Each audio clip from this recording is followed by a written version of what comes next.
Hello, everybody, and good morning. I am Allie Cobb, Director of Children's Youth and Family Ministries here at St. John's, and welcome to our daily devotional time. I will be filling in for Jim today and tomorrow while he is away helping officiate a family wedding. So thank you for joining me here now. If you're joining me live or a little bit later on in the day, if you wouldn't mind leaving a comment below so that we know that you stopped by, we always appreciate that. And today is Friday, April 8th. Yes, April 8th of 2022. So I hope everybody is having a good start to their slightly chilly Friday. We'll be having our Easter egg hunt tomorrow morning at 11 a.m. At St. John's. So if you're able to stop by, we would love to see you. Even if you don't have any kiddos or grandkids there, we always love to see St. John's folks there.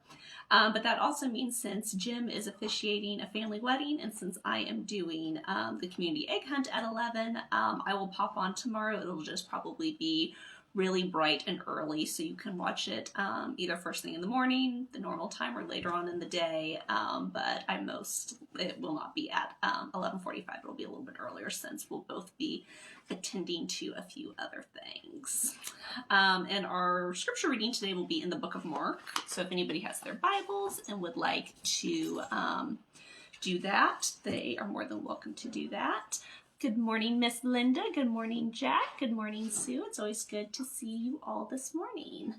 As you can probably tell, I'm in my glasses right now. I do not need any prayers. It would appear I scratched one of my corneas, so I will be in glasses for at least a week. So if I have to look or move or squint, glasses are not my preferred choice. I prefer my contacts, but I'm not allowed to wear them for at least a week. So there is that. Well, let us get started on this chilly Friday morning. As I mentioned, we'll be in the book of Mark, chapter 4, verses 35 through 41. And I will be reading out of the Common English Bible. Later that day, when evening came, Jesus said to them, "Let's cross over to the other side of the lake." They left the crowd and took him in the boat, just as he was. Other boats followed along. Gale-force winds arose and waves crashed against the boat so that the boat was swamped. But Jesus was in the rear of the boat, sleeping on a pillow. They woke him up and said, "Teacher, don't you care that we're drowning?" He got up and gave orders to the wind, and he said to the lake, "Silence, be still."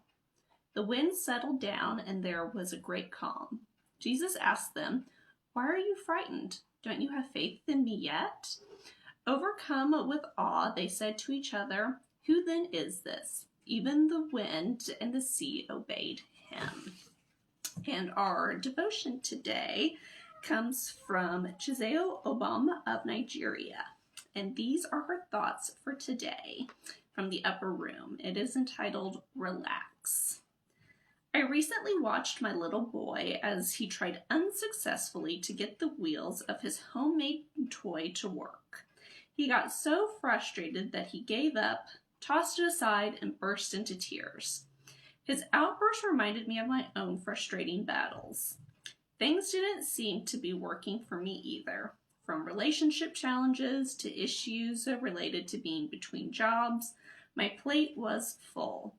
I was tempted to toss everything aside, like my son did, and give up in frustration. Yet, through all the noise in my head and the storm around me, one word remained distinct: relax. A still, small voice kept whispering to me, "Relax." But being a restless person, I desperately wanted to do something to fix the situation. I tried various approaches, all to no avail. So I finally decided to turn to the one who calmed the storm. I decided to obey his word and listen to his wise counsel.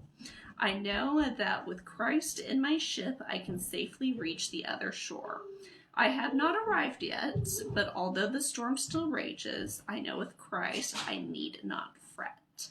And our focus verse for today is Mark 4:39 of the NIV. Jesus got up, rebuked the winds, and said to the waves, "Quiet, be still." Then the wind died down and it was completely calm. And our thought for today is, even when storms rage, I will cast my cares on Christ and relax. So in thinking about today's devotion and everything, I was kind of coming at it from a little bit of a parent perspective, kind of like our author today. How she mentioned her little boy was becoming frustrated with a homemade toy that was not successful, and she could kind of feel for him and everything. And I always like to make the joke that I was the perfect parent before I had kids.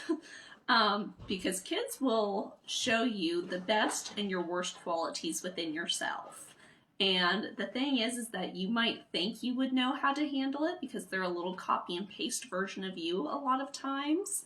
But that's not always the case. Each child has their own unique needs and their own unique understandings. I know that there are times where our daughter will do something and my husband's like, I just don't get it. And I'm like, I get it. I can feel her pain and her frustration right now. That was me when I was her age. I can understand it. I can feel it. And he's like, I don't get it. And I was like, I'll handle it. I get it. I can empathize with her. And same vice versa. Sometimes my son will do something. I'm like, I don't get it. And he's like, oh no, I did that. And vice versa with our kids and everything.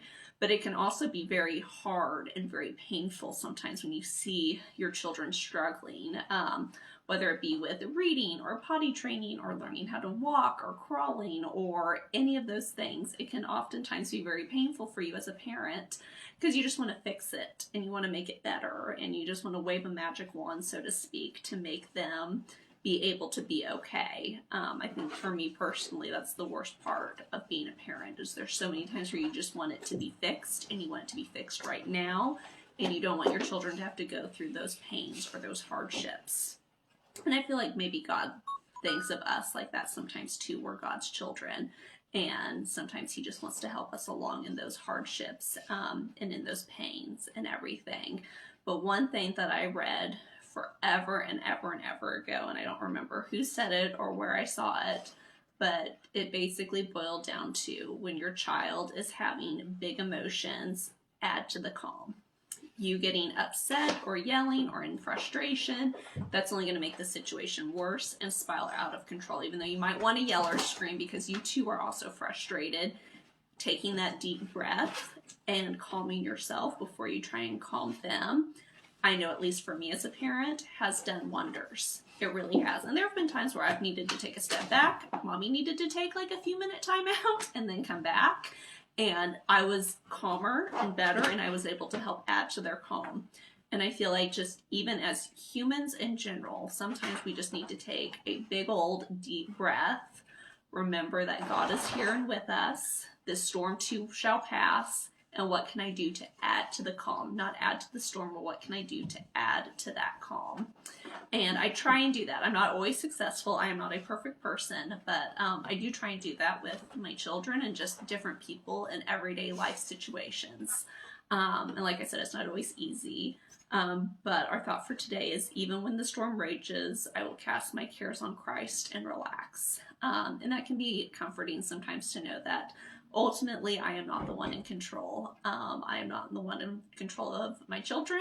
I'm not even necessarily the one in control of my life.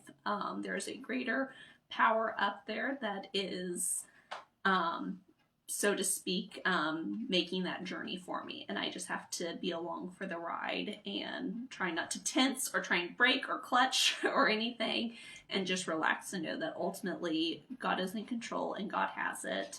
I wish I could fix all the things, but I can't. So since I know I can't fix all the things, all that I can do is help add to the calm and make this journey for all of us just a little bit easier along the way until we get to our destination. Because even our author said that they're not through their storm yet.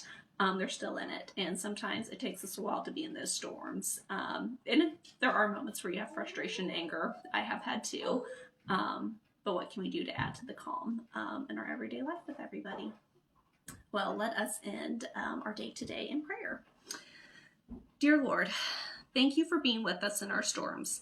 Help us to trust in your will and your will always. Amen. And our prayer focus today was someone who is searching for a job, which my husband's been in that situation, and so have I. And that is a very, very stressful time where it is hard to be calm, especially if you're in between employments and everything. So whatever you're going through today, it's not always the easiest to be calm and to breathe. And I at times have not taken that my own advice of being calm and breathing. But in the end, the more that you can just kind of take a deep breath and trust in God, know that God's always with you. Well, I hope everybody has a great rest of their Chili Friday. Hopefully I will get to see a few of you at our egg hunt tomorrow. Saturday at 11 a.m. Is when the egg hunt will officially begin. But if you can get there around 10 or 10:30, we'll have donuts and some games and everything. And I will see everybody back here tomorrow for our daily devotion just a little bit earlier. Take such good care. Bye-bye.